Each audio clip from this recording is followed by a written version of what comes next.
How's it going, everybody? Welcome to another edition of Griot's Garage YouTube Live. I am Nick. I'm Sam. I'm Stevie.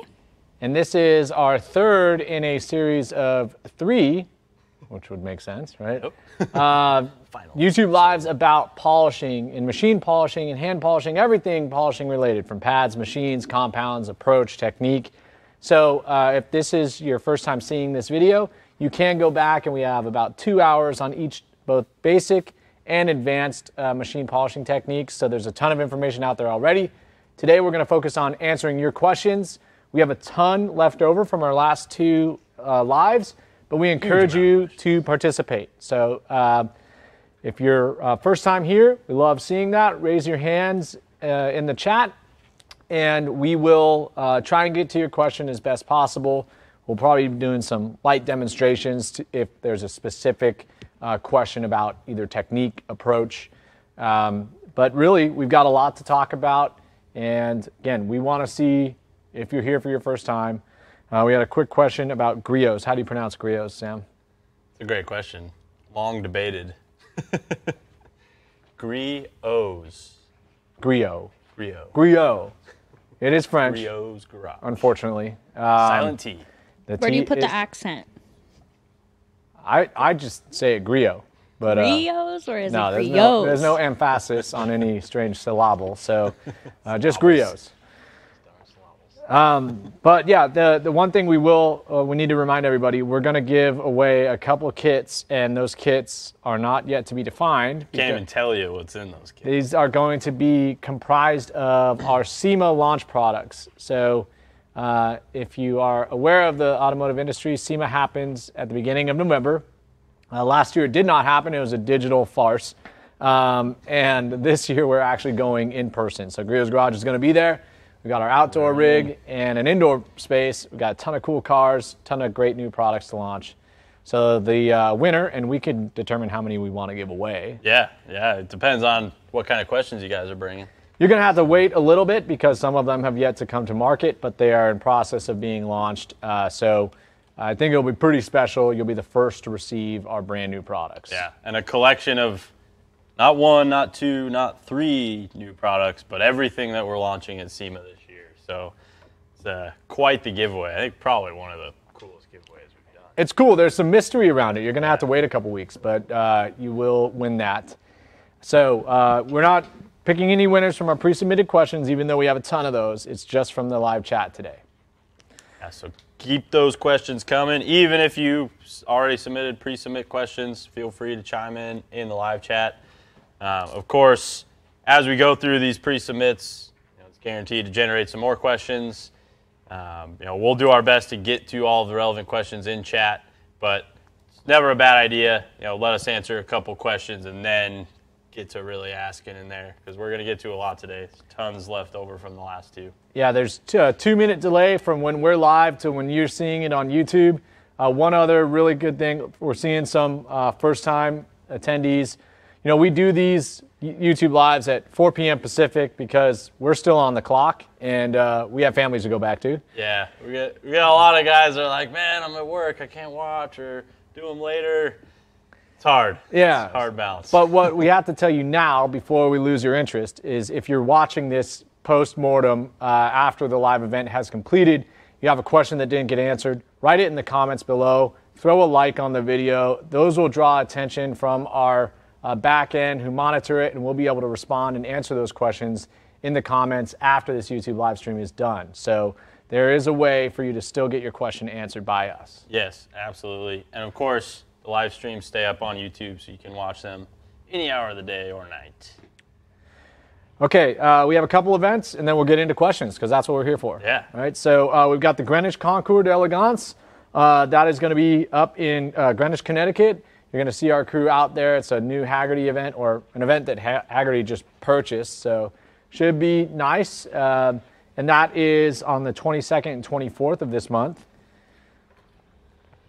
Let's see, we've got SEMA, November 2nd through the 5th. So that's the Tuesday through the following Friday.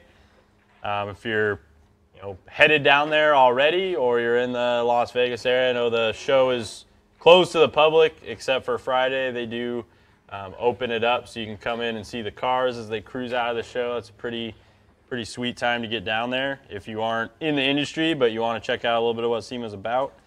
We'll be down there all week, so if you're already going or know somebody who's going, send them on by. Yeah, we love to meet our customers. We love to put a face to a name. You know, we're real people. This is what we do for our jobs. Yep. And SEMA, again, it's going to be a little weird because the vendor attendance is definitely down. We have committed to going. We support that as SEMA supports our industry. Lobbying against things like race car modifications, a lot of really important things that we're passionate about as well. So we're investing our time and money to go down there and be part of the show. But we will also be doing a YouTube Live on that first Tuesday. I want to say it is the 1st of November. No, maybe not. Second, I mean. It's the 2nd of November, that Tuesday. We will be doing a YouTube Live debuting all of our new products, talking about them briefly. And then follow us on Instagram and Facebook. And we'll be doing posts about each of the individual products with some details about them and their prospective launch dates. So get excited. We got some cool new stuff coming your way. Yeah, that was a great reason to subscribe. If you haven't already, you do not want to miss what we're announcing at SEMA that week. So make sure you get down there. If you are one of the winners of the kits, that's the first time you'll get to actually find out what we're going to send you. So if you haven't subscribed, turn on our notifications. That way you'll get the reminder for that SEMA Live so you can see the latest and greatest what's coming out. And then on top of that, we will be at the BMW CCA Oktoberfest, which if you're part of the BMW CCA is a great get-together, big event, days of driving on the track. So we support the BMW CCA nationally. If you're a CCA member, you get a permanent discount with us. And then also the caffeine and gasoline theme for November, which will be happening November 6th, the Saturday after we get back from SEMA, is German. So that should be a riot. Yeah, that's always a big one, for sure. I mean, caffeine and gasolines have not skipped a beat since we started doing them again. They're just as massive as they were before. So awesome time to come out, hang out with your fellow car guys, and buy some products. Yeah, we had an awesome one, race car theme in October, and then also Griot's Motors put on Oktoberfest. Yeah. First annual Oktoberfest since the last time we all got together. So if you're there, let us know. We'll be doing a big celebration next year, hopefully when Oktoberfest comes back to Munich as well. Yes. All right, well, let's jump into some questions, unless we have any last housekeeping to do. I think just sales. Yeah. There's no sales going on right now, but if you're not following us on Instagram or signed up for our emails, you just missed a really sweet sale. You could have got some free towels with like a really inexpensive order. Yeah, I think it was $50 and you got a $30 pack of towels. Yeah, so awesome value in a lot of those types of promotions. So if you're not already following us on Instagram or signed up for our emails on our website, go to our website, sign up for the emails, and follow us on Instagram. That way you never miss a sale or promotion.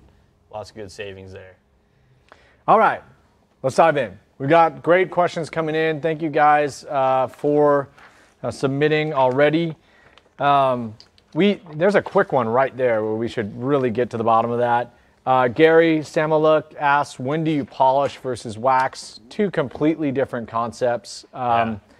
If you're asking that question, we're going to answer it right now. But at the same time, you might want to go back and watch our Basics of Machine Polishing YouTube Live.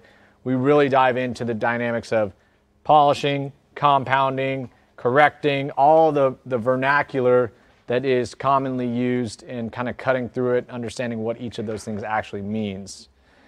Yeah, and I mean, one of the easiest ways to describe when to polish versus wax that I've always heard and communicated is polish to perfect, wax to protect.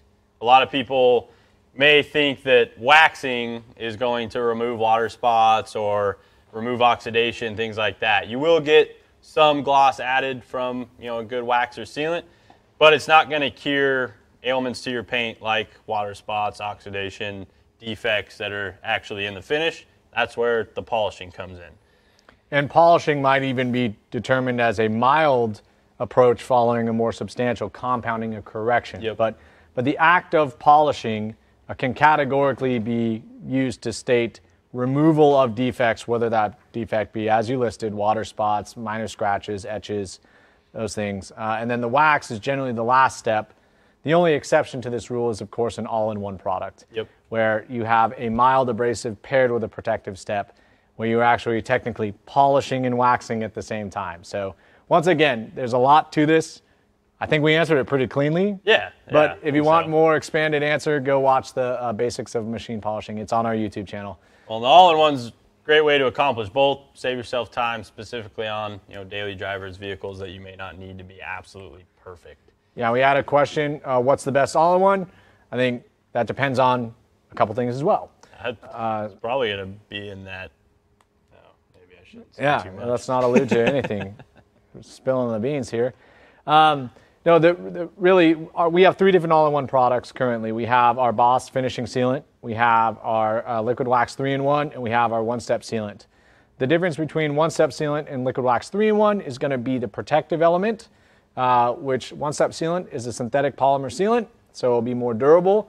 For a daily driven car, it's a great solution. That's how Sam and I made a lot of money detailing. It's a super effective product, lasts long enough that your detailing customer doesn't get mad about the wax going away the first time he drives through a tunnel wash, which they invariably will.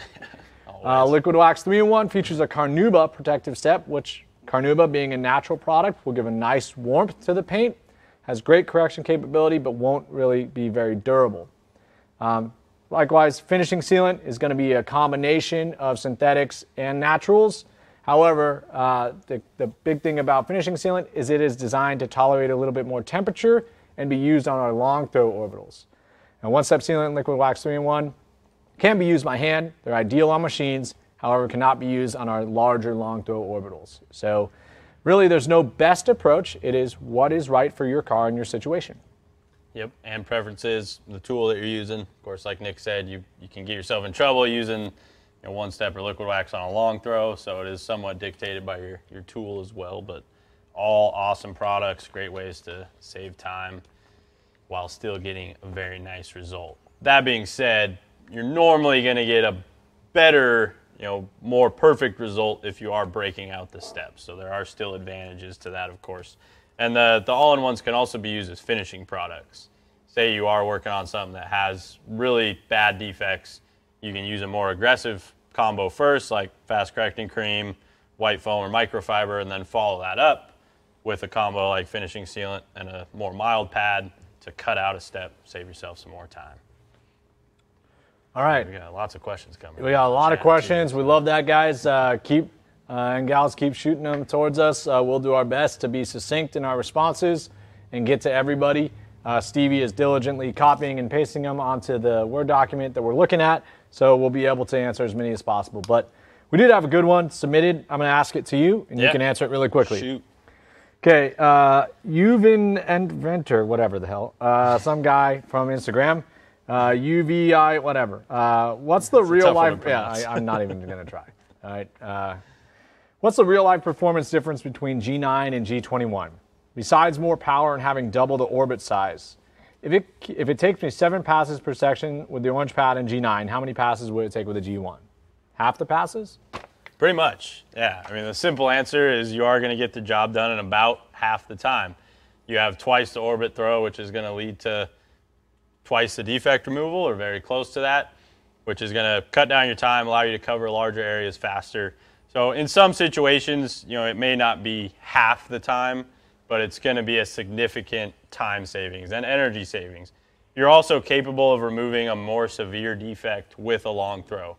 A standard throw orbital like the G9 will hit a wall in a way where you're not going to get a whole lot further unless you're spending significant time using aggressive methods and so on. Whereas with a G15 or a G21, you're going to kind of bridge that gap between your standard throw and your rotary tools, really allowing you more capability to remove heavier defects.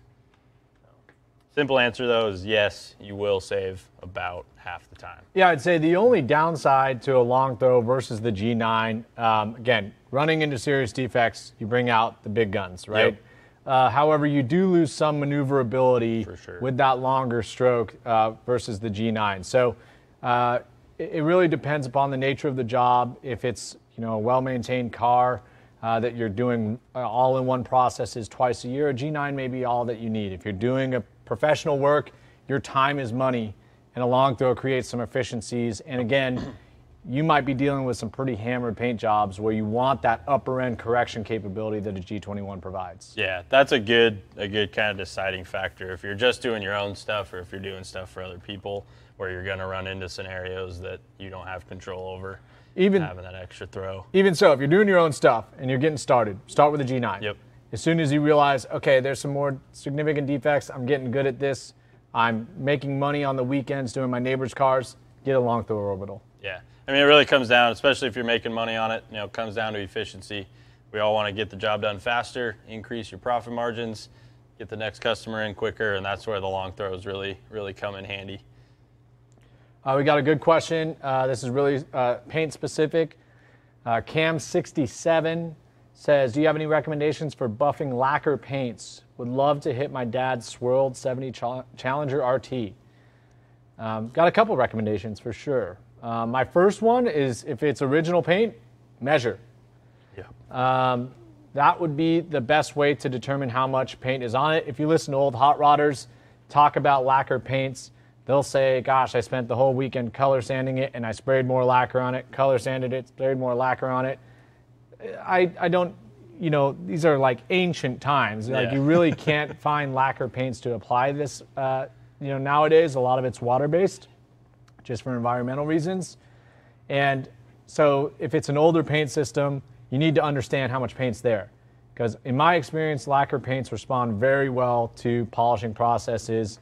You can move them, you can heat them up, you can really remedy deep scratches, but you can also cut through them. Remove paint fast. Yeah, sure. So especially on an old muscle car with a sharp edge somewhere, that's where you hear the horror stories about burning through paint when you've got an old soft paint system that's thin and you apply too aggressive of a process on it. Yeah, another good recommendation is a lot of pads. Being that it's single stage, you're going to be filling your pads with colored paint, which is going to render them less effective faster. So having more pads to swap in and out is definitely going to help you get a more consistent job done much quicker at the end of the day. And then your pads will also be easier to wash because they're not literally soaked completely through with lacquer paint. And then, of course, we'll hit on this theme a million times in this session. Test. Yeah, do a test an area, an inconspicuous spot, a small spot, to understand how the paint is responding, to understand if you need a more aggressive compound, more aggressive pad, and then you can replicate that process around the car. You don't want to do an entire car, realize you're unsatisfied with the result, and then do another process on top of that. A lot of scenarios, you'll be surprised that the mild combinations really getting the job done on lacquers too, so you don't need to go too aggressive. Yeah, I mean, the Lincoln, we were just talking about that. The paint that was on the car was lacquer. Unfortunately, it cracked from the body up. So that cracking and checking was incurable, but I could really improve the overall top finish of the car quite easily. So didn't stop it from needing to be repainted, unfortunately. Yeah, if it is original, definitely be careful. There aren't a lot of nice original paint jobs left on cars like that, so that can definitely add some value. You don't want to take that away. We had a quick question about which all-in-one cuts the best. Again, I think that's kind of debatable, right? Yeah, that's tough. I mean, I would probably give it to finishing sealant, especially being that you can use that on a long throw, and that's going to really increase the cut. And that one's going to finish down really nicely as well. So that's another tick in that box of cutting ability and finishing. But I mean, they're all pretty close. I wouldn't say there's a super wide spread from one to the next. Yeah, my only preference is, as it relates to the all-in-ones, is one-step sealant on gel coats. Oh, yeah. Because there is a little bit of solvent within that emulsion that really does work well with that fiberglass. Yeah, it cuts out the staining that's common in gel coats. TurboMech real quick asked for an in-depth polishing demo. Glass polishing demo would be great. I just read polishing demo. I was going to say we just did 2 paint polishing demos in our last 2 lives. But maybe we will do an in-depth glass polishing demo in the future. I think that sounds like a great winter theme. Yeah, well, a sweet segue there. We had another question about Interflex pads, which is really, pad choice is really one of the only differences for polishing glass compared to polishing paint. If you go back and watch our last 2 lives, there's lots of how-to information on paint, the majority of that applies to glass. You're just going to use different pads and different liquids, being a glass polishing pad and our fine glass polish, and then our Interflex pads, which was another question that we had. Bobo75 asked, have been on the fence to start using an Interflex pad. Will adding this reduce the effectiveness of the Boss correcting cream, or in what situations would using an Interflex pad be recommended? Polishing glass is a great situation for an Interflex because our glass polishing pads have no interface on them. I don't have one up here, but they're similar to our Boss, fast cutting microfiber, where it's just fiber. There's no foam. So adding the Interflex gives you some cushion, some conformability. A lot of modern vehicles do have curves in the glass, especially on windshields and rear windows. So having that little bit of give and conformability helps you approach those areas, and it just makes it a much better user experience when you're using a pad that doesn't have an interface to it. Also helps prevent any potential issues with marring, which isn't likely if you're using our fine glass polish, but in case you get something on the pad or something like that, that's going to be a little more forgiving. And then the Interflex pads can also be used to kind of detune a product and pad combination, make it a little less aggressive, and give you more conformability, a little more safety in areas with heavy contouring and curves and high or sharp edges. So, for example, our Boss pads are low profile. We advertise these in order to exaggerate the effects of the long throw. With less energy being absorbed by the foam itself, you're transferring that energy to the paint, which should translate to a little bit more temperature, a little bit more friction, faster, more aggressive results. Now, what you sacrifice with that thinner pad, as Sam mentioned, is conformability. So if you're working a curved panel with a set of thin pads, you may introduce an Interflex for that particular panel to gain back some conformability. As you also mentioned, because you're adding another layer of foam, you're going to get a little bit less aggressive behavior out of that pad. And again, this comes with experience, just knowing when to use it, but that really is the benefit of the Interflex. We spend a lot of time redesigning these tools to not only have a more resilient foam that's more heat resistant, but also the Velcro and then the cooling, as you saw when I was holding it up. There are lots and lots of ways to pull air through this pad and keep that pad surface cool. Yeah, one other note about the Interflex, if you're using it at slower speeds, specifically on a standard throw orbital, you can get away with running it longer. However, it's not really meant to be used on an entire car.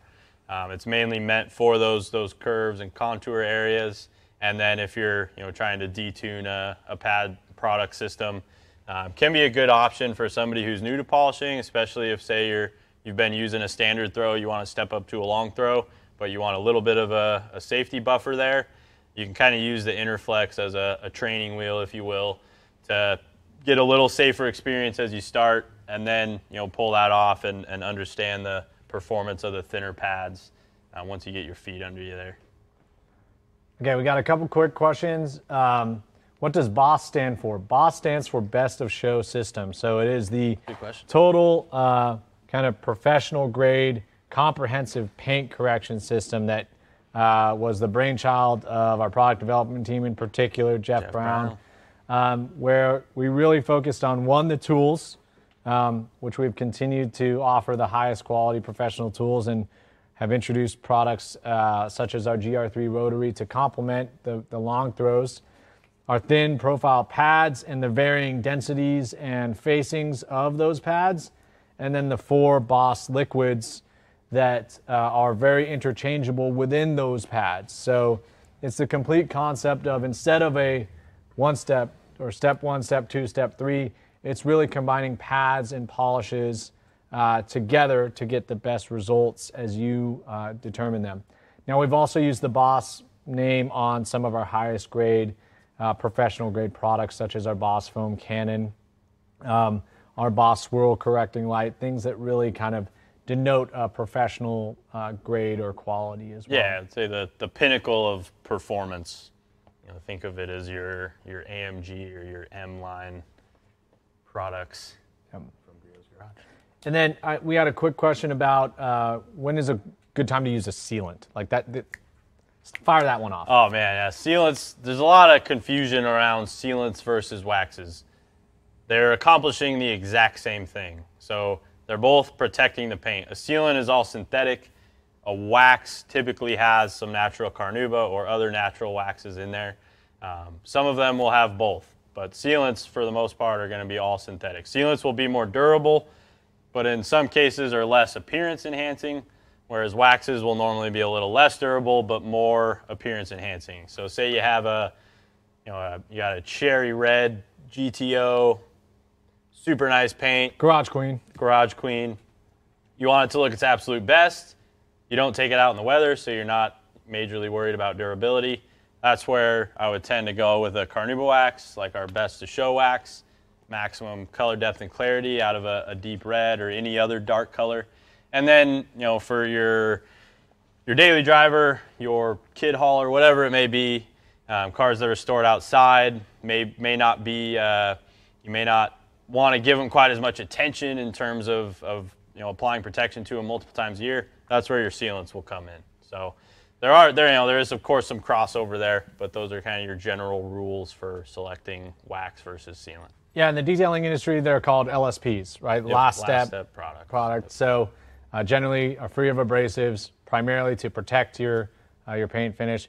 You can also use our ceramic 3-in-1 wax for the same purpose, and you'll probably get great durability out of that. But good clarification.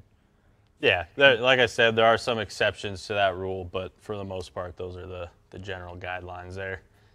I liked this question from Wesley Wise. He said, what strategy would you recommend to estimate paint softness prior to trying a test spot? Oh, nice. Scratch it with your fingernails. Use a pickaxe first. No, I'm just kidding. Take your key and... So we talk about this a lot, right? Like it's tough. This really is tough. We already mentioned lacquer. I don't know, summarize it best, the way to determine softness or hardness of a paint is experience. Yeah, and really the best way is to do a test section and see how it responds. I'd say before doing a test section, which this is something that's going to come with a little bit of experience, but the surface condition can give you some idea. Surface condition relative to the vehicle's age and how it's cared for. Say, you have a 10-year-old BMW that's been, maybe hand washed its whole life, but haphazardly, and the paint's in really good shape. You could probably assume or deduce that that's a harder paint because it doesn't have a lot of defects for its age, whereas something that's a couple years old and is hammered, you could likely assume it's a softer paint because it has more defects for its age. Now that, again, is a generalization in a lot of ways. You can run into new hard paints that are still hammered because they haven't been cared for well. So it's tough to tell really before you put a pad to the paint. Yeah, and I mean there are common things that we assume now, right? German clear coats are harder, or ceramic. They're using ceramic paints so that are harder. The Japanese cars that were single stage are softer. The Toyota paints are softer. So this comes with experience. All right, we had a good question that should segue to a demo, and it was from Grandpa Gauku, and he was asking about how much strength do I need to apply between the paint and the polisher. So I think that's a great time to just bust out a polisher and show you. But basically, Grandpa, for lack of a better name, if you are actively applying strength, you're probably using too much. So the polisher weighs, our average polisher weighs about 5 pounds. So this is the G9 polisher itself. And really what we're asking this machine to do is almost all of the work associated with paint polishing. The spinning or the dual action of both rotation and oscillation is what makes this tool unique in that it won't generate excessive heat like a rotary. So it's great in the hands of a beginner. And it's also can be used with more aggressive pads and compounds for a professional user. Now, if you feel the tool, it's pretty balanced on center. However, as you move around the car, your main goal is to keep the balance over the pad so that the pad spins freely and as fast as possible, as fast as you dictate using your speed controller. Now, some of the times that requires some pressure. If you're on a vertical panel, right, you need to actually keep the pad in contact with the painted surface.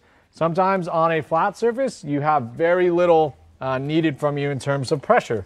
So I'm just going to demonstrate really quickly. We're not going to achieve or attempt to achieve any results here, but really how casually I would approach kind of the pressure and weight applied to that.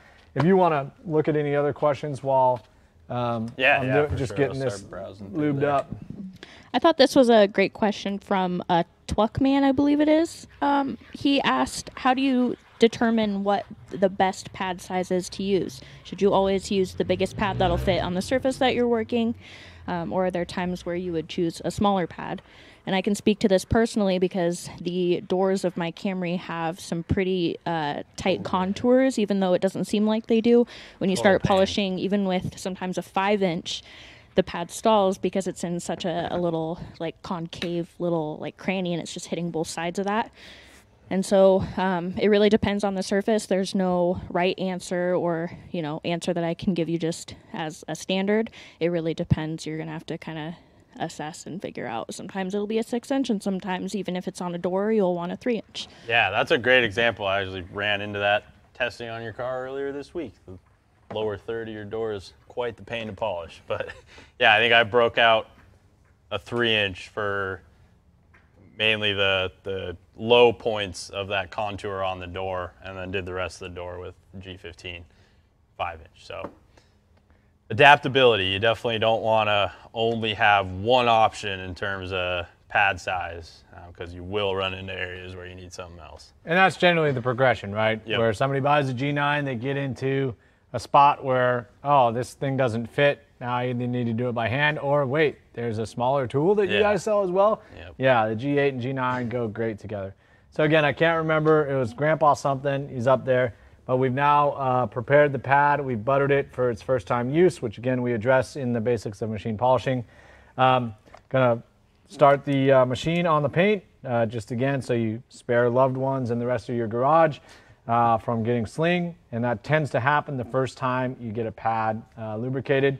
So slow, speed 2, spread the product out over the area I'm working.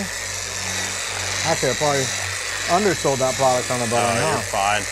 And then less is more. Speed it up to speed 5. Now, as you can see, first of all, I've got one hand on it right now. I'm not really needing to do much to guide this machine because it's so well balanced. But I'm generally going to have 2 hands on it. And once I've locked the trigger, I don't have to worry about holding that trigger outside of turning it back off. But if I press on this machine with force, you'll hear the speed controller pick up and try and maintain that same speed. That's an indication that you're actually really introducing pressure that might be unnecessary and also slowing down that pad speed. So, firm yet balanced pressure. Again, I'm just doing this for the purpose of demonstration right now, but if you're straining, you're doing it wrong. Well, it's pretty much like the weight of your hand plus a couple pounds in some scenarios when you need to apply pressure. Yeah, as you can see with the pad and the cordon on a flat surface, the machine pretty much stays balanced. Yep. Where you're going to have to adjust is on vertical panels, and this machine you can really grip in a number of ways. But again, if you're leaning into it, again, as you heard, the speed controller is going to engage to try and maintain that pad speed, but you're invariably going to slow down the pad, which in effect defeats some of the purpose of this machine, which is doing that rotational introduction of that abrasive for you, as opposed to rub with your hand and tennis elbow a week later. So if you're straining yourself or feeling strain, unless it's the last panel on a big truck, you're going to be tired, but you shouldn't necessarily feel like you're imparting so much pressure that it's a workout. It's really about keeping the machine and pad face flat and balanced as you work your way around the contours of the car with consistent speed and not slowing that pad down and defeating some of the purpose of using the machine in the first place. So hopefully that is enough, Mr. Grandpa, to kind of guide you through that just basic assumption of let the machine do the work. if you're feeling the strain, you might be pushing too hard. Yeah. And I think where you apply pressure is important too. I always like to tell beginners, don't apply pressure with your backhand that's on the pistol grip. You want to apply pressure directly over the pad, ideally, so that you don't get the pad uneven and stall it, slowing paint correction down. And then pressure can also be your enemy on curves and contours. If you're adding pressure in an area where you're already slowing the pad, you're going to slow it down even more. So just experiment with it. Let's say there are situations where pressure is necessary with severe defects, but you should never be using severe pressure. I mean, heavy pressure. You're talking light to moderate. I know for like things like paint transfer, and again, a lot of this comes with experience, and Sam and I have a lot of that. And the beauty of the random orbital is it does, in particular the G9, it gives you a lot of runway, gives you a lot of margin for error. So you can back yourself into a bad situation with extremely poor technique, high temperatures, all those other things, but it's hard to do.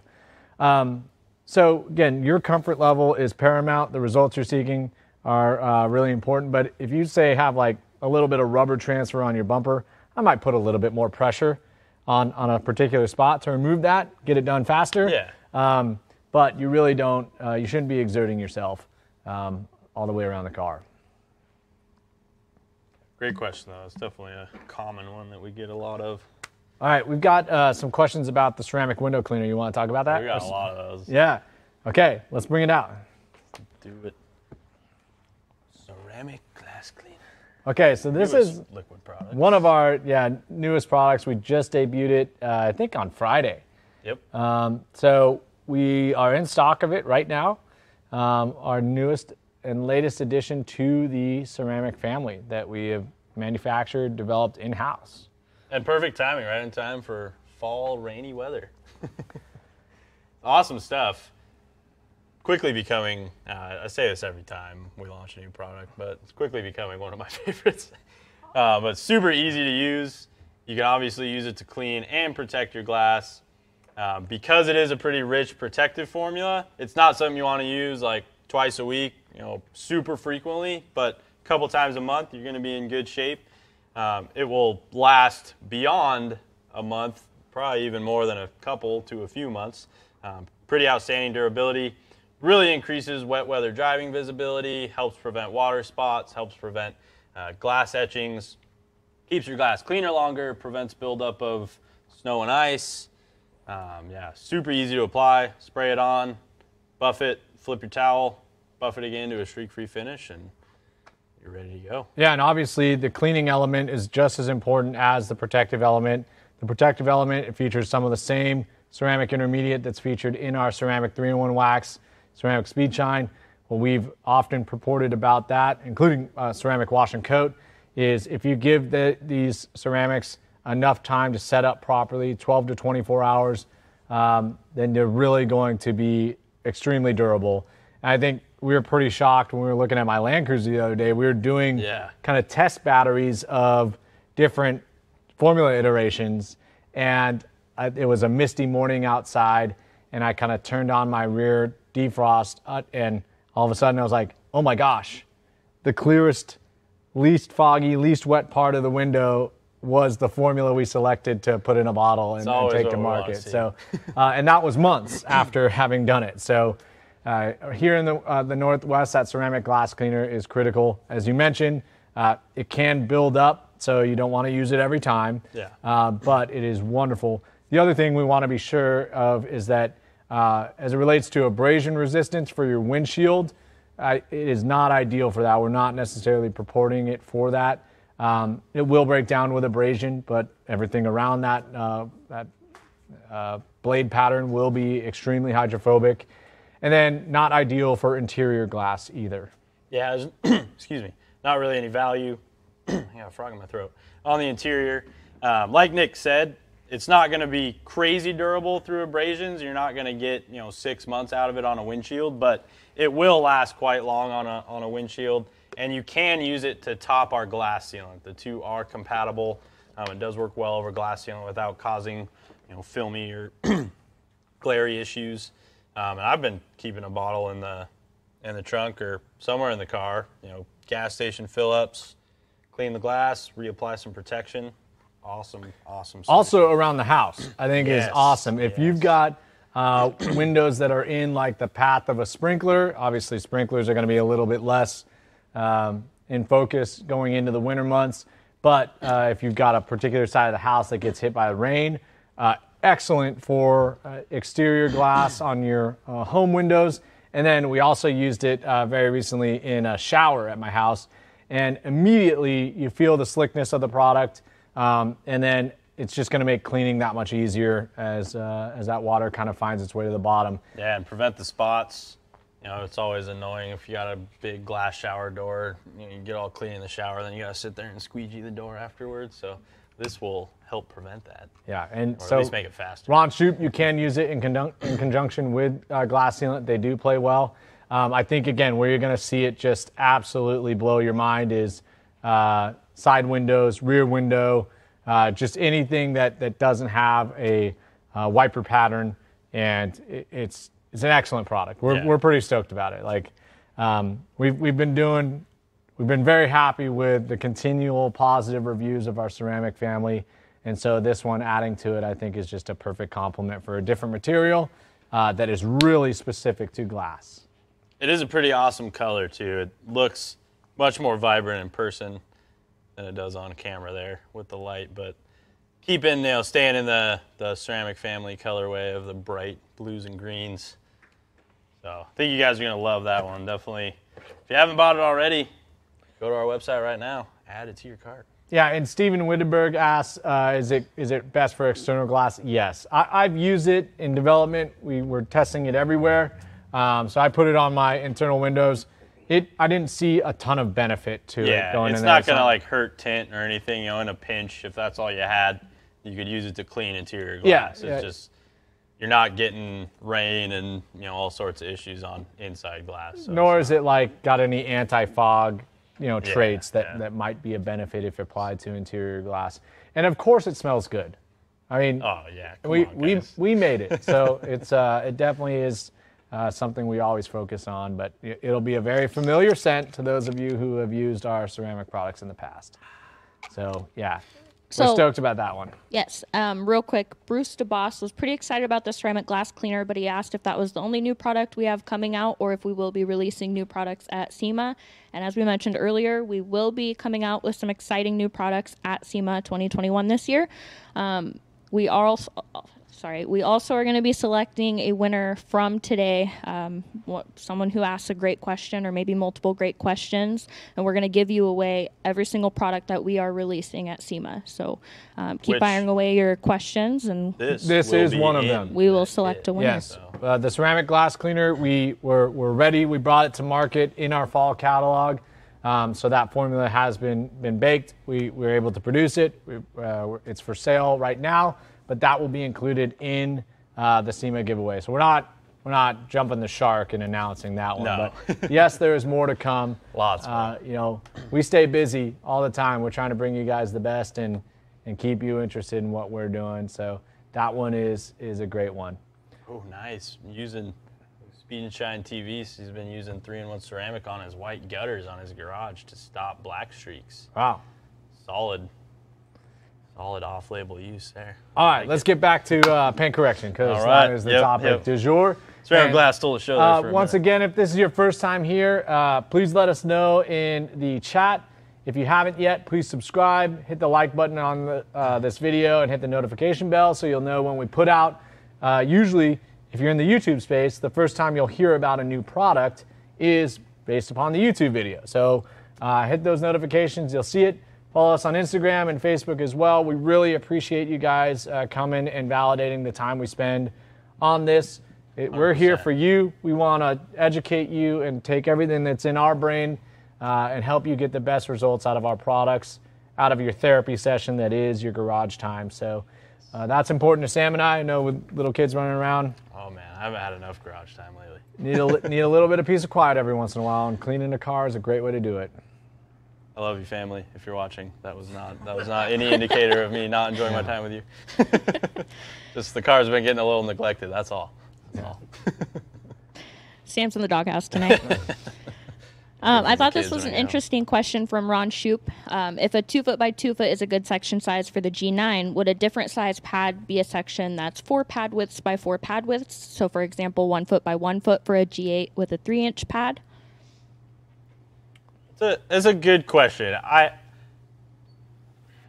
It's tough. Well, I guess the only reason we recommend 2x2 is we assume that you're going to be detailing an area larger than that, right? Yeah, so, and it's a starting point. Yeah. It's a guideline. And so if you're using a G8 as your only polisher on something, it might be a motorcycle. I challenge you to find a 1 foot by 1 foot section on that. So you might do just a single pad width and do a side of your fairing or your gas tank, yeah, or like a car like your Lincoln, splitting that into 2x2 sections, and you're going to have like 12 sections to do on the hood, which is a lot. So there are situations where the vehicle will dictate your section size in a way. We had another person asking as well, like, when is your pad done? Well, okay, the 2x2 section is a rule of thumb in particular because it allows you to stop, check your work, check if your process is working, take temperature back out of your pad, and check your pad. If you tried to do the whole Lincoln trunk with a single pad, well, you're going to have a bad time, first of all. Yeah. But you might be able to work, say, a third of that trunk comfortably and check it. For sure. Or a sixth of that trunk, which would exceed that 2x2 area, but allow you to still have a deliberate area that you're looking at. You're stopping, you're checking your work, you're letting that temperature come out of your machine, out of the pad facing, and understanding whether the pad is getting clogged up and you might need to cycle that pad. For sure, yeah, that's great advice. And another one is the product that you're using. All of our paint correction products have a lot of lubricity and buffing cycle built into them. So you can normally do larger than a 2x2 area before the product starts drying out or before dust starts being created from the product drying out. That being said, you don't want to do too much because then you lose sight of your goal. You start rushing through the job and you stop really making sure you're getting those defects out. So I'll usually split up, like I'll decide by the panel size. Like, okay, if I got a big door, I'll split it into 3, maybe 4 sections. If it's a smaller door on like, a coupe or a smaller vehicle, split it in half. But you don't want to go really outside of like 3x3 or maybe 4x4 at the most. Yeah, I mean, it's all level of comfort and knowing your process. I mean, I can't recall exactly. I was polishing this Grand Wagoneer hood for one of our Instagram reels very recently, and a lot of dead oxidized paint. And I really was working in about 3x2 foot areas. It's a big hood, but if I hadn't been deliberate about that approach, I wouldn't have realized how much paint I was pulling off. And so I was clogging up my pads really fast. Yeah. At the same time, on a modern clear-coated car, I could do half the hood, no question, because I'm not pulling as much material because there's not dead oxidized paint. So the car dictates it to you. I might also do something like, and call me crazy, but if you've got a nice run of an A-pillar and a very thin 3-inch section that goes above your doors on, say, a sedan, I might run all the way to the C pillar and stop and come back. So I've got literally almost a 10 foot long, but 3-inch section. So it's really just a rule of thumb to manage your pad temperature and ensure consistent process throughout the car. Yep, making sure the product's not becoming difficult to wipe off, stuff like that. And really, I've always one of the biggest things I've seen, correlating to panel size, if you get too large of a panel, you're going to just want to rush through it and try to get the panel done.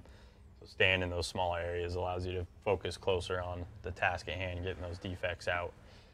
And normally, if you're using a G8, you're in much smaller areas, so the rule doesn't, you're not necessarily going to do twice the passes in that same 2x2. You're going to shrink your area down, if that makes sense.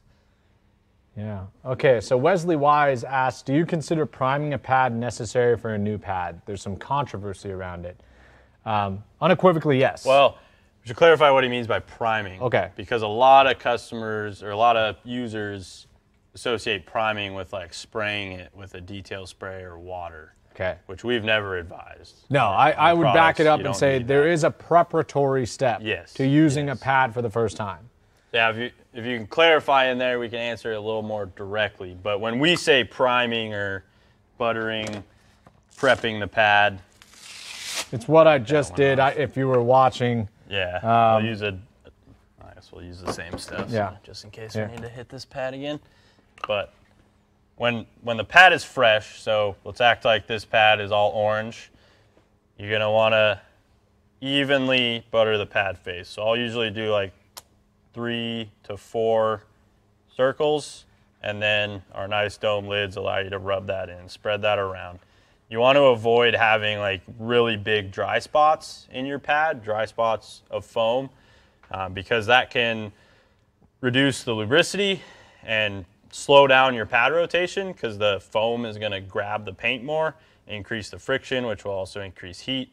And this is just going to ensure that you get really nice, consistent results. And your pad isn't removing defects inconsistently on the surface. So right about that much. Now, when you reapply to this pad, so say I do this section here, and I'm ready to move on to the next section. I've already got the pad primed. There's already product in there. So now I'm just going to add a few drops. I usually do 3 to 4 around the perimeter of the pad. With the random orbit, the spin and the orbit, the product is going to get pulled to the center of the pad. So that's why you want to apply it around the edge, because it'll migrate towards the middle as you're using that pad. Eventually, pad's going to get so saturated with product, like we've talked about, that you're going to need to clean it during use. I like to do that after every single panel. So literally, you do a section, clean your pad, go to the next section. That's just going to increase consistency of results.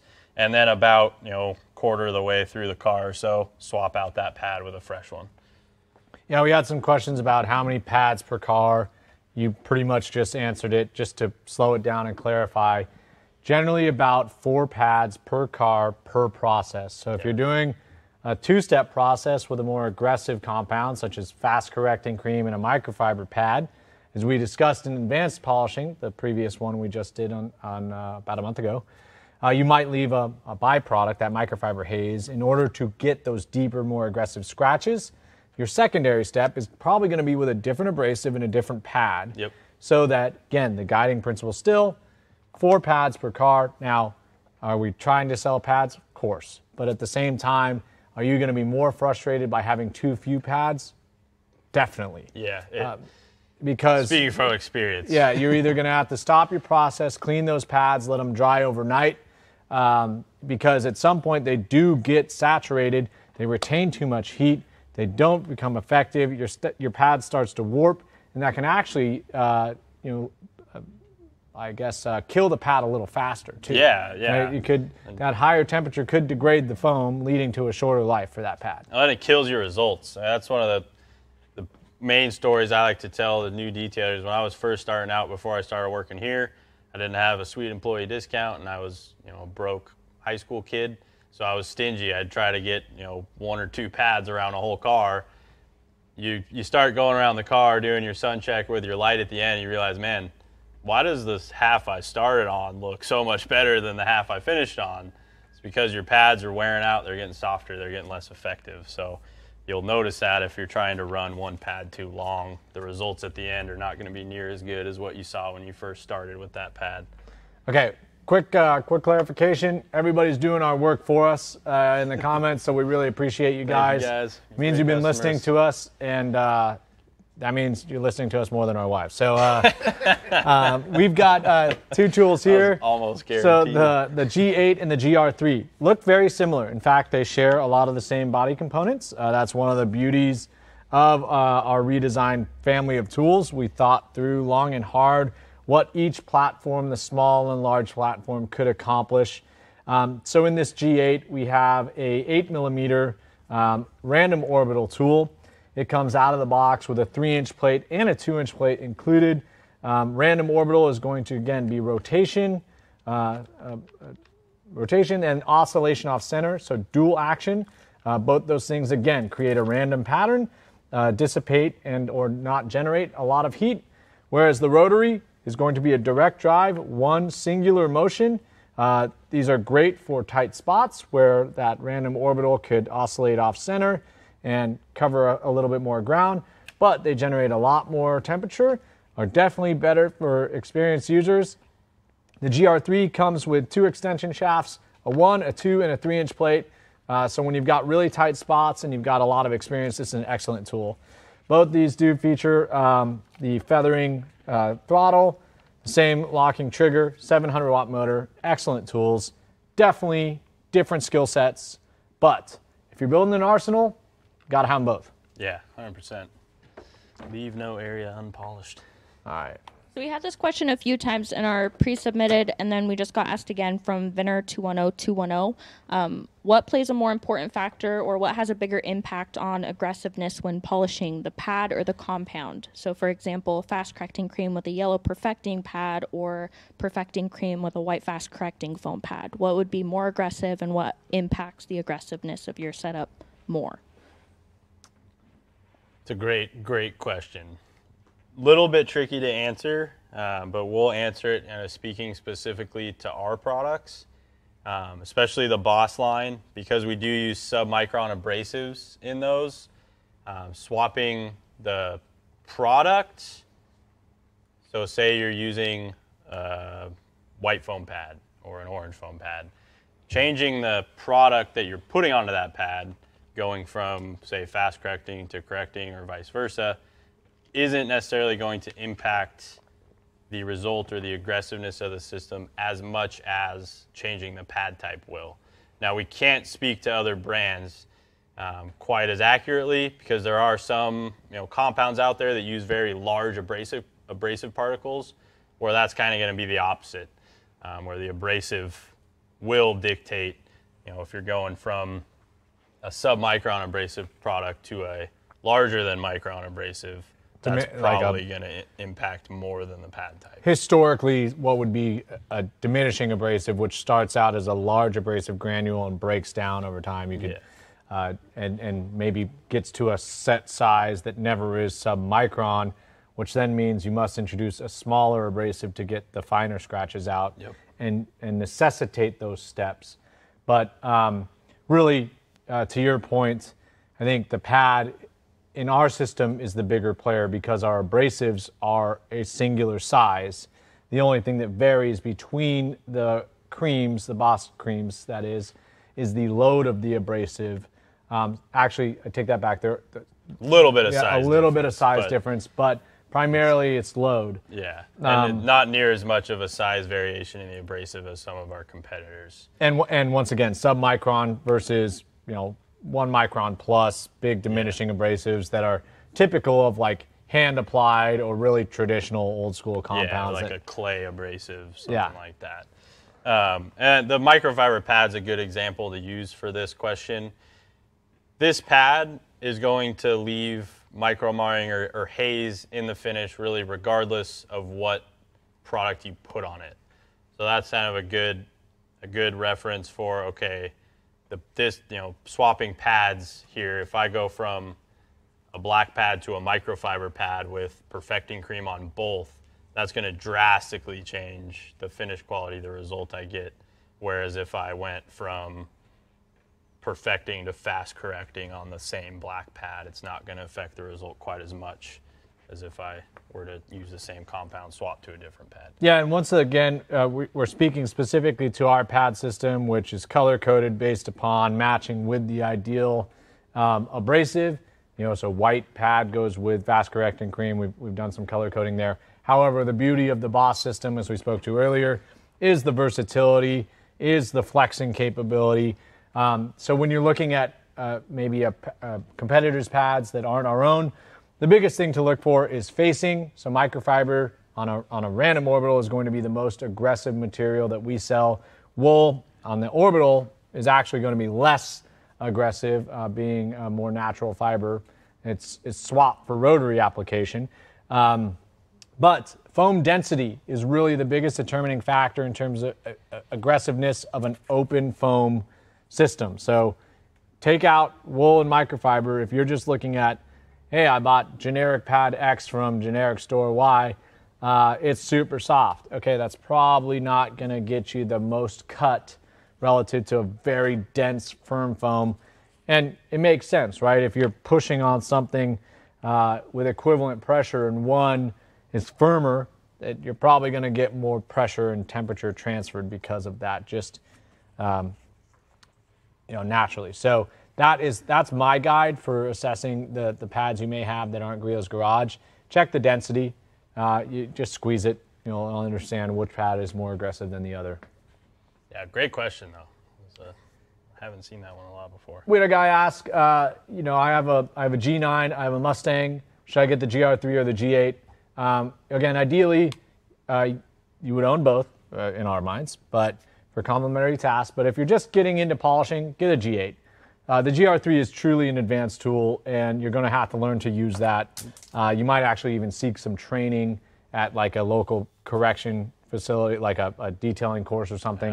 Yeah, there's lots of detailing training classes out there. Even research, but even so, the most experienced rotary users are going to have a oopsies every once in a while. Sure. So the random orbital really eliminates a lot of that guesswork. You can still fall asleep at the wheel, can still have too many sodas in the garage, and do something bad. Well, it's one of my favorite things about detailing, paint correction specifically, is it's one of those crafts, if you will, that you can never really know everything. There's always a scenario that's going to be different than something you saw in the past. There's definitely plenty of guys on the internet that think they know everything. Yeah, there's guys on the internet in every category that think they know everything. Yeah, we do not know everything. We are not worthy.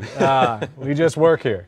No, we love what we do, and we hope we're helping you guys. But let's see, you guys are great. Yeah, these questions are awesome. I had a guy ask earlier, my mustache is back. It's been back for a while, but how do I win the argument with my wife? At this point, she likes it. So, I mean, I don't... You got to go full handlebar again. Yeah, I know it's a complicated thing, but I think you just kind of have to, leave town for a week, keep the mustache, FaceTime her a couple times, she'll get really mad, and come back and it'll still be there, and then it's just, not worth the effort. So, I don't know. If your mustache looks terrible, I can't really help you. But I don't know that mine necessarily looks good. I just don't like shaving my upper lip, and it's a little easier now. So yeah. Well, it's wintertime. A little more warmth. It'll come and go. Let's see. Cruise beverage of choice. Bob, you're speaking to our host. Bob Anderson asked, what is the cruise beverage of choice after doing these live events? A warm glass of milk and a chocolate chip cookie. Oh, man. Warm milk. It's Oktoberfest. We might have some German-themed malty beverages every once in a while. Yeah, absolutely. Or not German-themed. Yeah, I mean, really, we put a lot of work into this. There's 4 people behind the scenes that you guys aren't aware of that really make it go smoothly, and Sam, Stevie, and I just get to ask like jackasses, and yeah, we got the easy job. But yeah, we generally go out to lunch in preparation for this, and have a kind of a celebratory. Oh, it's over after it all. So I've been trying to drink more whiskey than beer lately. I watch my figure coming into the winter holiday season. Whiskey is bro carb. So all those dads out there, just if you're counting carbs, remember, whiskey 0. Dad bods are in. You just don't want to let them go too far. Yeah. See what else we got? Nick asks, if I have the G9, should I be using the regular foam pads or Boss foam pads? If you're relatively new, I would probably start with the regular pads. I personally prefer the Boss pads. They're going to cut a little quicker.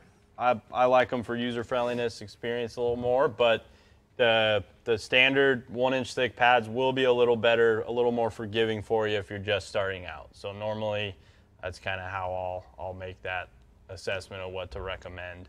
But if you've been using the 1-inch thick pads a lot and you want to try something new, by all means, pick up the Boss pads. They are outstanding. You will get a little quicker cut from them. Well, John Wilkinson was the guy who asked about the mustache, and he said he deployed for 4 months and she still hated it. Well, gosh. First of all, John, thank you for your service. We appreciate that. Yes, thank you. That's a lot of mustache wearing. You would have gotten used to it by then, I thought. So I think you're just running up the wrong hill, man. Yeah, that's tough. Happy wife, happy life. Yeah. I mean, do appreciate a good mustache. So. All right, let's see. So my other thing on that last question was, if you have a G9 and you're using the 1-inch thick pads, before you buy a new tool, I would definitely recommend getting a 5-inch backing plate and trying out the Boss pads, because by decreasing the size of that backing plate and reducing the thickness of the pads, I think you're going to transform that G9 to be much more in line with your skill set as it grows.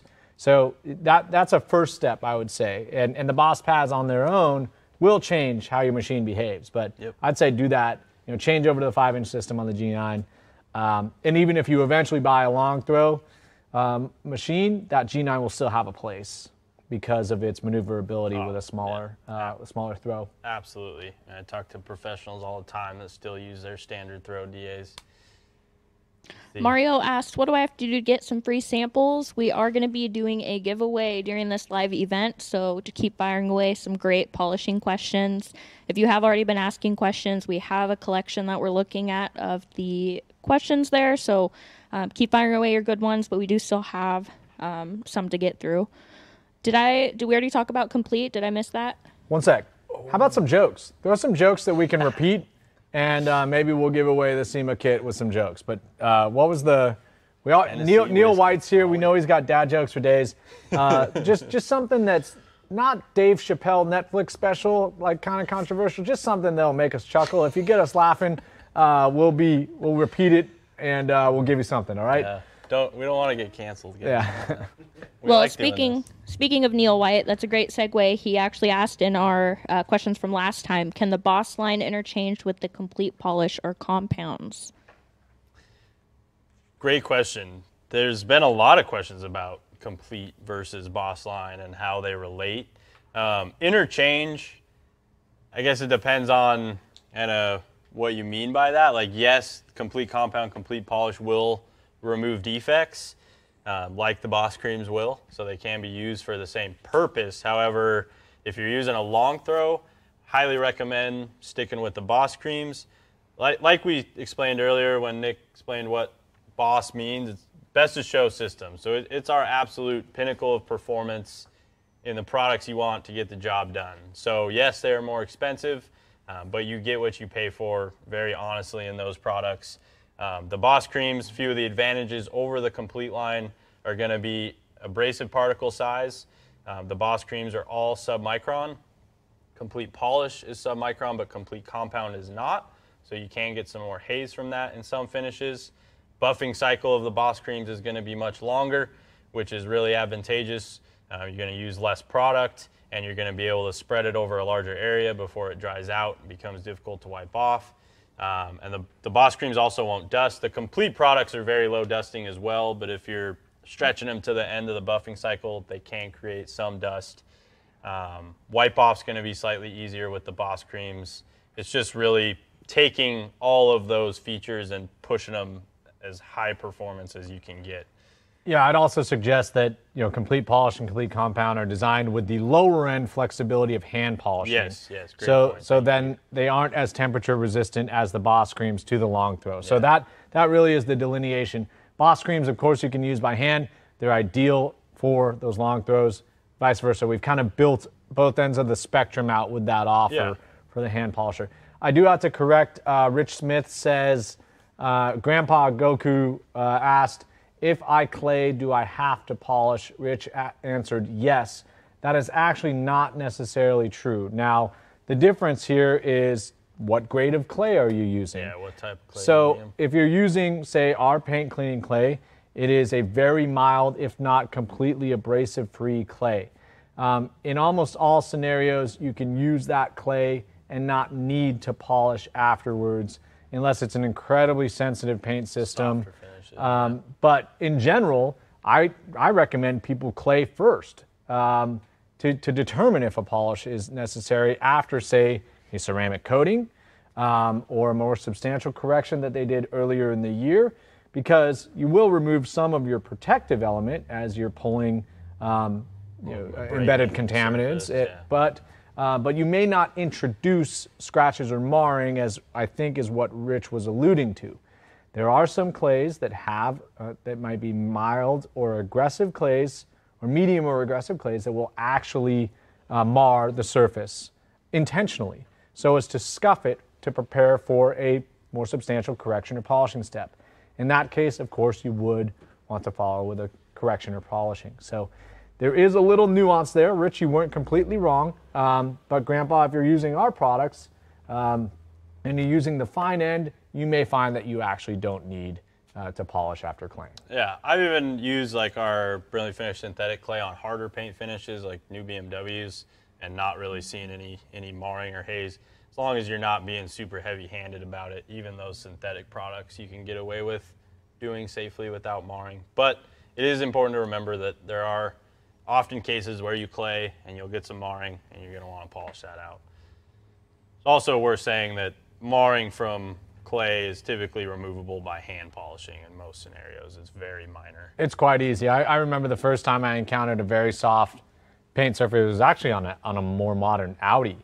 And I was using our fine surface prep mitt, which I didn't presume would mar the paint, and I marred it fantastically. But I was like, oh my gosh, this is a true black paint. And all it took was one step sealant, and literally the paint was popping. Simple. And all of those small marring were gone. Okay, let's give somebody, let's go up and get a winner out of these jokes, because we're getting...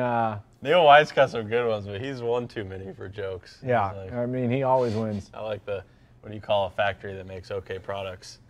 A satisfactory. That's a good one. Let's see. I saw another one. Okay, while we're in there, what are the shelf lives of the Boss creams and recommended temperature storage? Generally, we say our products have about a 5-year shelf life. Room temperature is ideal.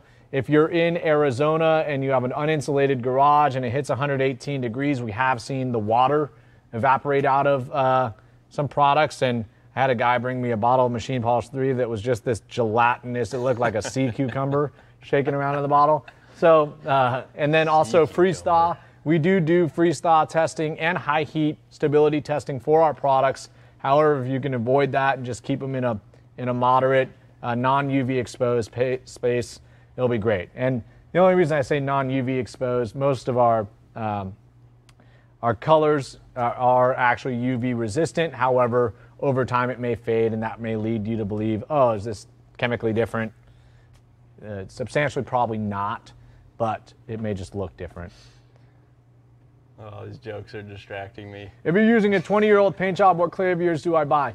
I like just our standard paint cleaning clay for older cars. I just think it's a mild approach. Some of those old cars I like just touching, maybe strangely, but that is part of the process for me. I'm working in the right profession, I'll say that much, guys. Webcasts on interior detailing. We did do a live on interiors. Yeah. A lot of YouTube videos on interiors if you're curious about that. And if you guys ask for it enough, by all means, we can definitely do another live on interiors. Some funny ones. Oh, you guys are laughing behind the camera. Did you guys get a good one picked out? Someone No? said, Nick, I know you drive some beautiful cars. How do you know if someone's hitchhiking or just complimenting your car? Okay. That's pretty funny. Sorry, someone said, Nick, you drive a bunch of beautiful cars. How do you know if someone's hitchhiking or just giving you the thumbs up? I mean, if they're in another vehicle, that's one thing. I mean, around Tacoma, it's hard to know what else they're asking for when their thumbs are up in the air. So, The panhandlers. I mean, of course, everybody likes the thumbs up. I think it's my wife always looks at me like, why are you giving a thumbs up to that guy? It's because that's the code. Yeah. Right? If you see somebody's car that's cool, like give them a thumbs up. Man. That you know how good that makes you feel. Exactly. Like, oh yeah, Land Cruiser, buddy. Yeah. Oh, that's a cool Jeep. Oh man, I don't know what kind of.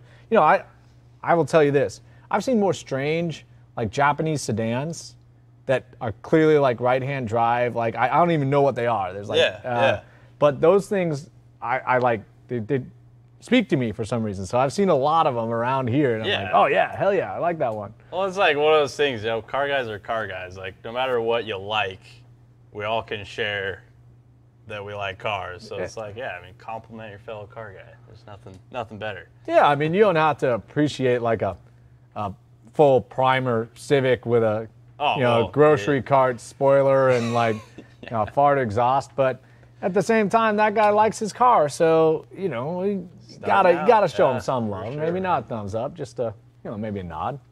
Not full, not full endorsement, half endorsement. Or like small thumbs up versus like the real heart. Yeah, hanging your head out the window. I'll tell you, I was talking to our local community liaison, the police officers that kind of keep our area safe, and they really liked the McLaren Senna. I was that's over there in the back, and it's on my shirt right now. But he was asking me what the most dangerous part of the car was, the car's capability or other people, and the answer is obvious. It's other people. The way that people bring their phone out to look at that car as they're drifting into the lane, not looking where they're going, but definitely getting something for their TikTok. Like, good God, that is frightening. Absolutely. There's enough of that already without driving a fancy car. Let's see, what we got? What's moderate temperature? I'd say room temperature. Yeah. Right, just room temperature. Yep. Like we're just 70. Yeah. I mean, you've got a wide range in there. I mean, my garage can get down to 50 degrees or up to 85 degrees. I'm not worried about it there. I'm just, the extremes are definitely going to cause some issues. Yes. Matt Dvorsky, have we joined the Griot's Garage community Facebook group yet? We have too much work to do. Facebook is not our We keep friend. an eye on you guys. Yeah, I'm not much of a Facebook user. Yeah, if we could tell you that we had free time to do that, I mean, I don't have it on my phone. I generally am only monitoring our own, if at all.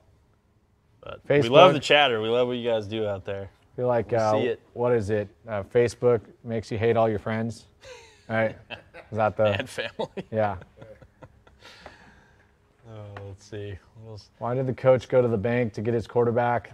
Nah, not going to cut it, Nick. Got to do better than that. I saw, where is the one, what was it? That's what it was. I forget who asked it. It's up a little bit, but it was, what do you call a belt full of watches? What? A waste of time. Ah, that's a good one. I hadn't heard that before. Yeah, I thought that was good. Let's give Mario that. That made me think a little bit. All right, Mario. Was that Mario? We're going to give you some free stuff. Yeah, find that one in there, Stevie. All right, there he is. Mario. Mario. What do you call a belt nice. made of watches? A waste of time. Email. I don't like wasting time, so that speaks to me. That's what I was thinking too. That's a good one.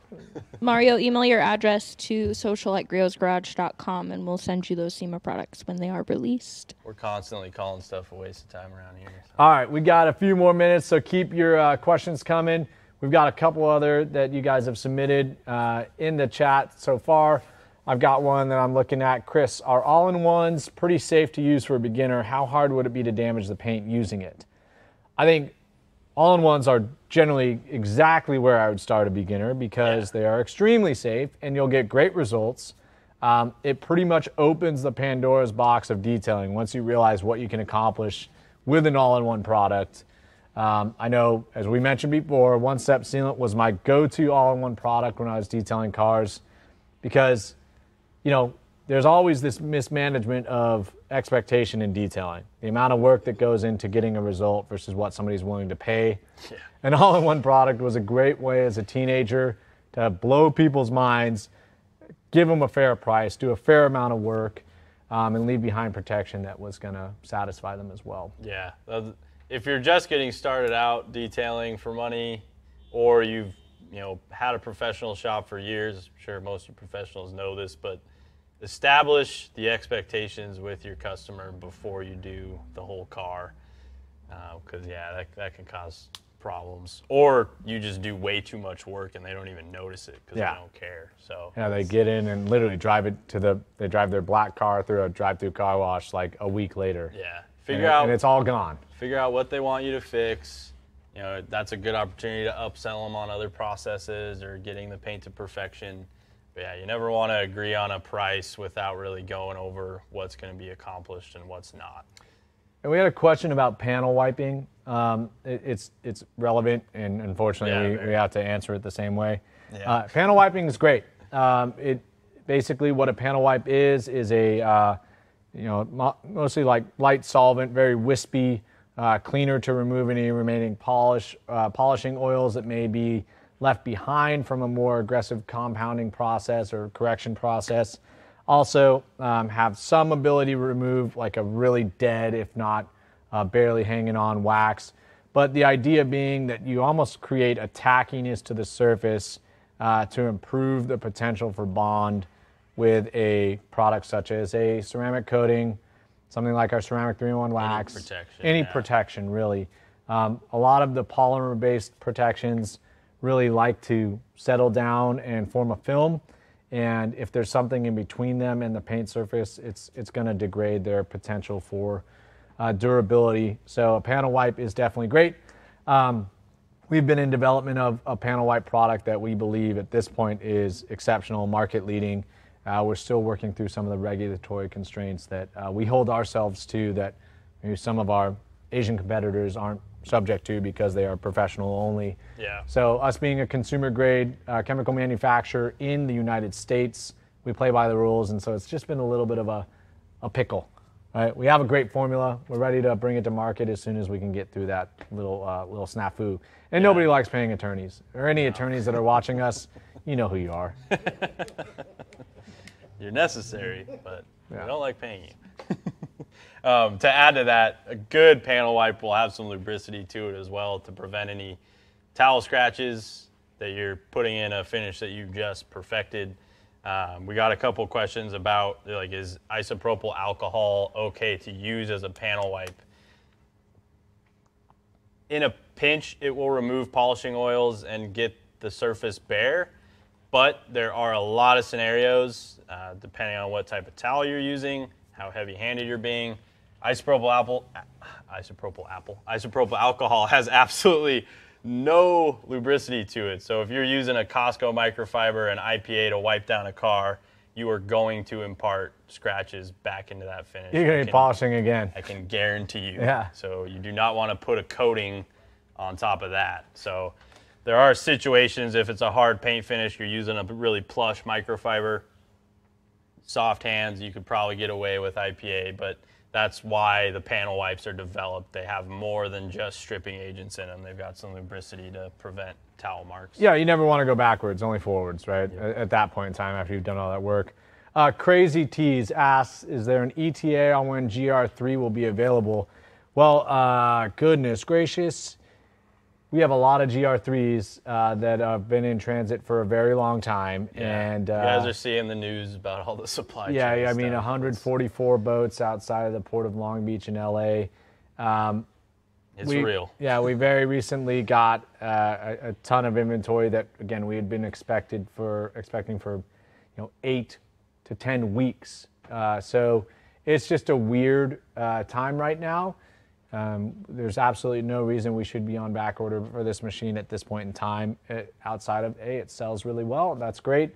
But really, this is just a supply chain pinch for us. So we're really hoping we see them before Christmas. Yeah. For sure. I mean, we can't promise much more than that right now. And I do know that the order we are waiting on is enough to carry us for 6 to 9 months. So we were kind of surprised. Not really, but we're always pleasantly surprised when something does better than we project it to do, and that machine, in fact, has done that. So thank you guys for supporting us and our crazy ideas. Yes, we'll keep bringing more of them. That's the goal. Once again, if this is your first time here, raise your hand in the comments. We love doing giveaways for people that come for the first time. Subscribe, hit the like button, hit the notification bell so you'll see those new product videos and any other educational videos we're doing. Follow us on Instagram and Instagram and Facebook. And TikTok. And TikTok, I guess. That's a thing now. And then you can sign up for our emails. A couple of people have been asking about promotions, promotional codes and specials.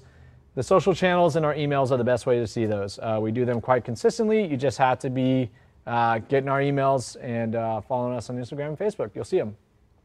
If we're giving away prizes for good jokes, I think Bob Anderson deserves one. Okay. Let's hear it. McGuire's is for when you want to unfriend someone in person. Oh, man. Yeah, that's brutal. Brutal. Unfriend someone in person, damn. Like because they're using McGuire's? Or is that like... I think you're gifting them that gifting as them like McGuire's? Here's I the guess stuff, either way. it would here's be the pretty stuff I bad. pulled out of the back of my cabinet. You know, I don't know. We try and stay away from disparaging our Oh, they're a good competition unless company. they really earned it. They make good products. Yeah, they do. They've got a great general selection of products. I think in general we go toe to toe with every single thing they offer and beat it. Yeah, I know we're always like in benchmarking sometimes when the McGuire's product is the benchmark. We're like, man, it is good. Yeah, But we're going to beat it. Yeah, you gotta know who you're competing against, who the best is. You know, you always want to beat the Patriots or the Bucks and whatever team Tom Brady's on. Not that we don't feel that way about ourselves, but at the same time, you have to acknowledge who's got the best chemistry when you're developing a product, and many times it's McGuire's. They've got good products. So, 100%. as much as I agree with you a little bit, I'd love a good dig, right? I'll be honest, but at the same time, we can do better than that. Yes. Car puns are exhausting, yes. I think that's like the third time I saw that. I was dreaming about being a muffler. I woke up exhausted. Come on, guys, bring it. Craig Terschel, Dustin, thank you for coming here Yes, for your thank you first all. time.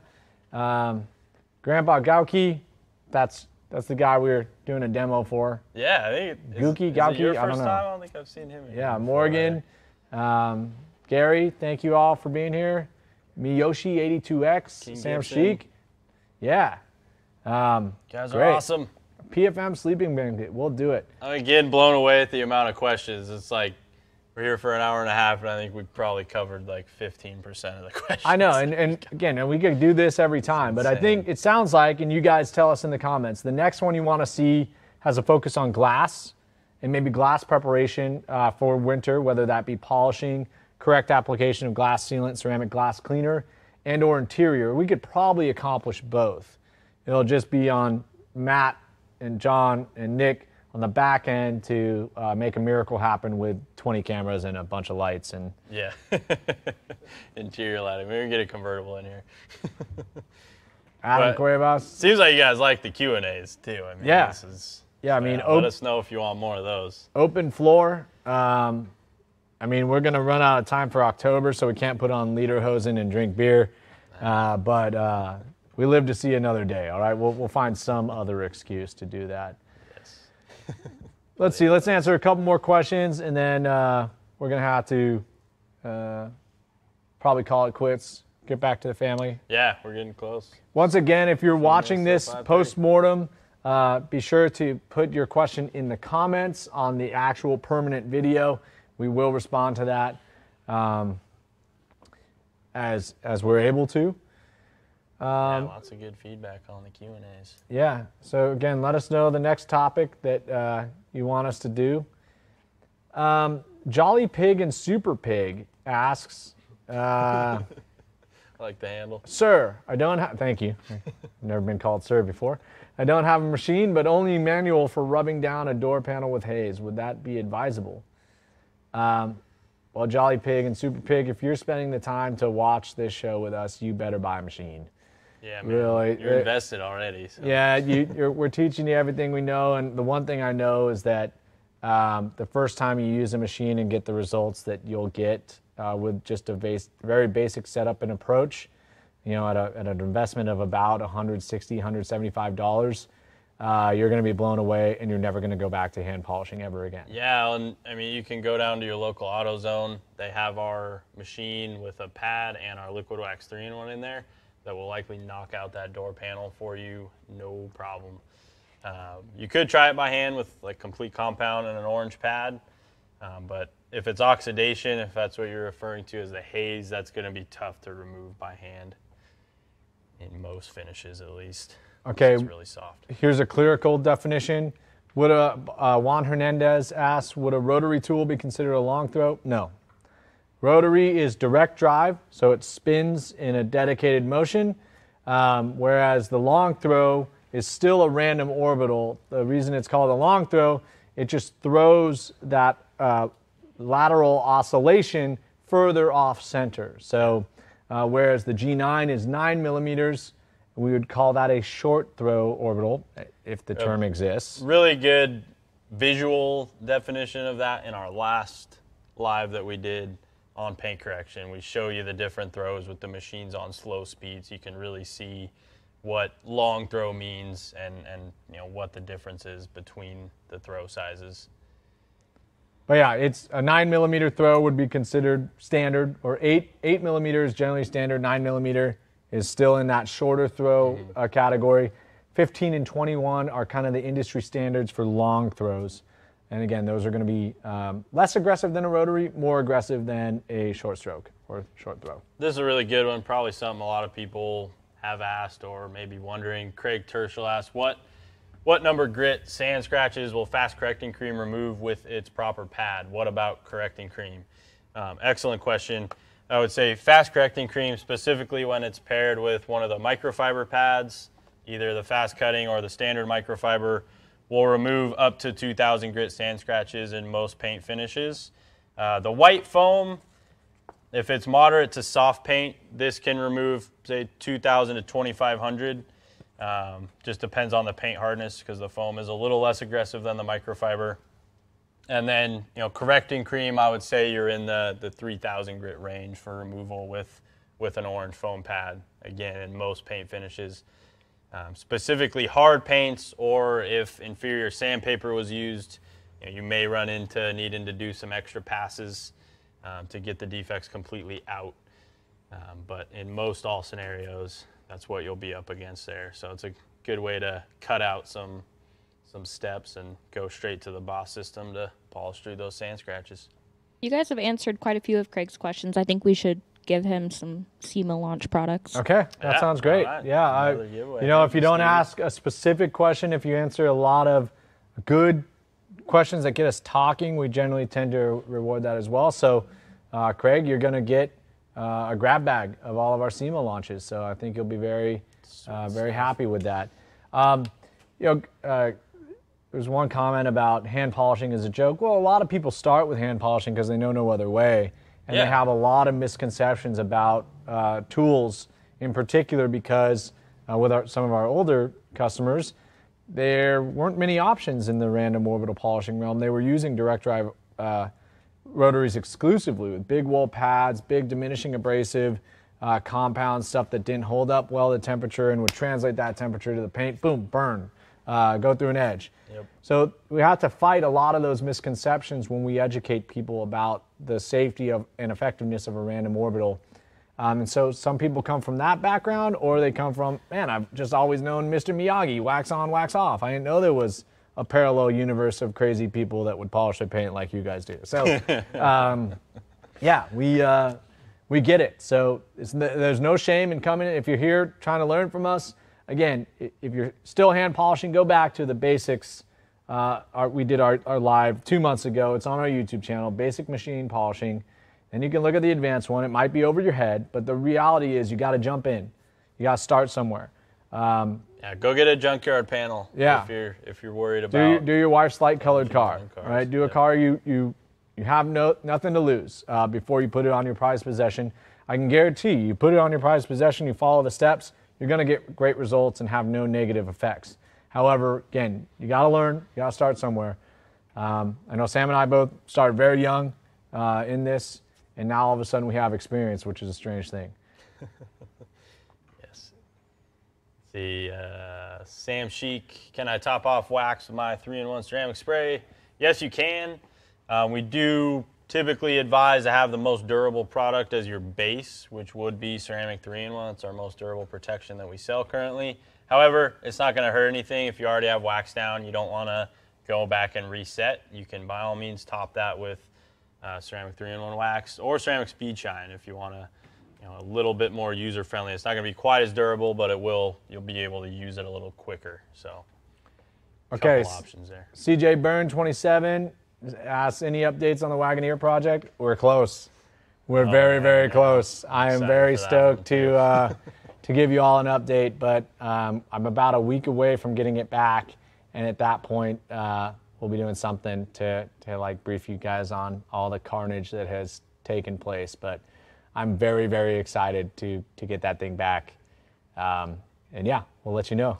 when it happens. I didn't even see that. Bob Anderson says he's going to send us some custom painted man cave art to church up our garage. No, he says, will you guys send him some? Come on. We'll send, I don't know. He says we'll send you guys some. I don't know. Are you asking us to send you some, or are you going to send us some? Yeah, come on. Which way is it going? Love garage art. Yeah. I don't know. After you shot down his McGuire's joke, maybe not. Oh. We're just trying to be down the middle here again. The car community is small. We respect our competition, most of them. Yeah, we've got a lot of customers that use our products and other manufacturers. That's okay. Yeah, I was on an Auto Geek forum today, and the thread about their favorite brands, almost nobody can pick a single one. Yeah. A lot of the people that did pick a single one picked us because of the breadth of our product and the fact that we have accessories and polishers and pads. And so really, really proud to read that. But we know that people use a variety of products. And once again, we go to the car shows. We meet the guys that work from McGuire's and meet the guys that work from others. Yeah. They like cars. They're crazy like us, right? I mean, maybe a little less crazy, but that's what leads us to, try and reach the peak, right? Yep. Push it to the limit. Gotta stay humble. Yeah, it's too small of a community. We don't sell medicine. We sell stuff that people want. Hopefully it makes you guys happy. It makes us happy. And we really love our jobs, but I do think it's also time to say goodbye. Sign off. Not forever. Just until next time. So thank you guys for tuning in. Once again, we really appreciate your interaction, your questions. If we didn't answer your question, you can leave it in the comments after the live stream has completed, and we will get to it in time. Look for us in a month when we debut all of our SEMA products on the second Tuesday. We will indicate that via Facebook, Instagram, and email. So sign up, follow us on any of those mediums, and subscribe to our YouTube channel. Speed and Shine TV, it's because you should do your wife's car before your own because you love her so much. Yes.